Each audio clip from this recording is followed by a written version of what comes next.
Welcome back. How tasty does this look? Some of it, though, is better than others. A disease, if you eat it incorrectly, can affect you. It affects 1.7 million Australians, in fact, and the effects of diabetes are often thought to be irreversible.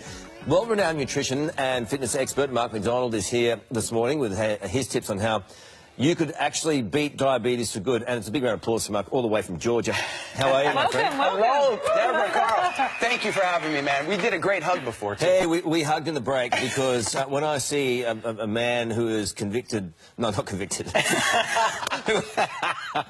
Anything you want to tell us? Who has conviction in this regard, it's great to see. Tell us what we need to know. Yeah, well, the first thing is I created Zen Project Date exclusively for Jeunesse Global to end the dieting madness and really change our relationship with food. What's wrong with dieting? So dieting focuses on deprivation, starving yourself, and it's not something you do for the rest of your life. So if you can envision, instead of using food to lose weight, Carl and Deborah, imagine using it to create hormonal balance by eating PFC every 3, which is simply eating a balance of protein, fats, and carbohydrates every 3 hours in the right balance. So that can reverse the effects of 100%. Really? Yeah, well, because this is the funny thing. We were all babies once, right? Babies feed this way. They eat protein, fat, carbs. In breast milk, they stop when they're satisfied. They eat again when they're hungry. From the root of physiology, that's how we're meant to be fed. Our body uses glucose to balance our blood sugar and actually create our energy source, ATP. So eating this way not only will prevent diabetes or help manage it, it will give you your body back so you can reprogram your metabolism. How do you do it? Yeah. Let's start. So the first thing is you got to look at, you divide your plate in 3. So this is perfect. I love the visuals here. So chicken would be your protein. Avocado would be your fat. Brown rice would be your carbs.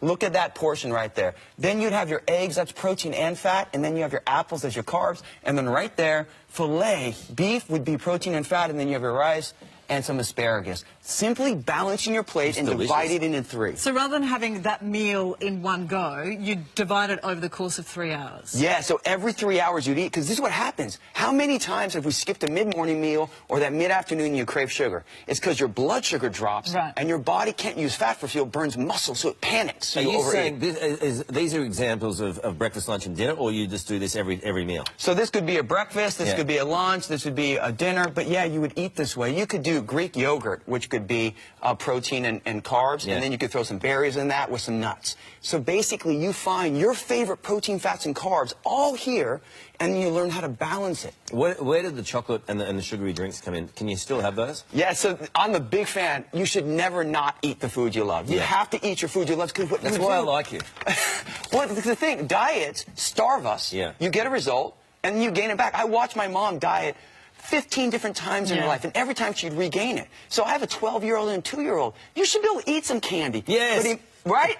Give a cheer for that. But imagine this. My son Hunter, instead of just eating the sweets or the lollies, he throws in a piece of string cheese, which slows down the rate of the blood sugar spike, and he can have some sweets and lollies, but less of it. Because there seems to be a big focus on fasting and trying to sort of cut down on foods. That's a big thing, the 4x3 diet and all the rest of it. But you're talking more about grazing. Yes. So imagine this. The 2 questions you have to ask yourself. Is it based on physiology, and can I do it for the rest of my life? Who's going to cut out carbs or fast for the rest of their life? That's a dieting mindset. The key is to focus, go back to the root of physiology. Learn your foods, balance your blood sugar. When your blood sugar is balanced, you release your stored fat, and you will permanently achieve the results. Gee, it's good. For the kids and for you. What about if you feel yourself, you know, in the wee small hours of the afternoon? Which is usually about 3 p.m. If you feel yourself that craving coming along, what can you do? So, biggest thing, that craving is caused from low blood sugar. Your body over-releases a hormone called glucagon. It makes you crave sugar. So the biggest thing is, if you eat this way, you won't have that craving. But if you do, if you have that, you can do that, have some protein with the sweets. Sugar, maybe. Yes. Or you can simply get a nice little balance, like some Greek yogurt with some nuts and some berries. Oh, yeah, just do that. And what about the sugar tax issue? Because that's a big one that's being talked about. Yes. I am from America. I am against the sugar tax. Really? Because, that is not how you change behavior. Taxing people to change how they want to look at food is not the solution. We need to educate people. We need to educate parents and kids to understand their food so they can win. Because sugar, all carbs, everything here gets broken down into sugar. Fruit, vegetables, your grains.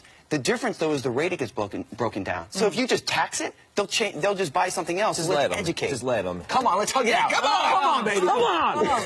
I want some of your energy, man. This is fantastic. You've sold me. Fantastic. Really great to meet you, Mark. And a great spread. So strong. All right, still to come.